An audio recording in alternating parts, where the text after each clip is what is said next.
Pemerintah Kota Palembang berusaha untuk mencairkan bonus atlet di ajang Porprov 2017 tepat waktu. Setidaknya anggaran sebesar 3 miliar disiapkan sebagai bentuk apresiasi atas prestasi atlet yang membawa nama Palembang. Ahmad Zazuli, Kadispora Palembang mengatakan, untuk bonus atlet ini telah dianggarkan oleh DPRD Kota Palembang. Namun rincian anggaran yang cair belum diketahui pasti, karena masih tahap penyusunan anggaran oleh pihak DPRD Kota Palembang. Untuk total pengajuan bonus sebelumnya, KONI Kota Palembang telah mengajukan dana sebesar 8,9 miliar. Namun proses tersebut akan cair secara bertahap, karena harus melewati mekanisme melalui Badan Anggaran DPRD Kota Palembang.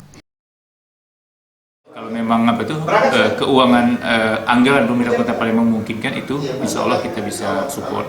Tapi berapa yang diajukan untuk total? Kalau secara tertulis untuk 2017 tadi itu total sekitar 3 miliar lebih yang diusulkan oleh KONI. Nah, tinggal sekarang ini berapa yang direalisasi itu tergantung kawan-kawan di.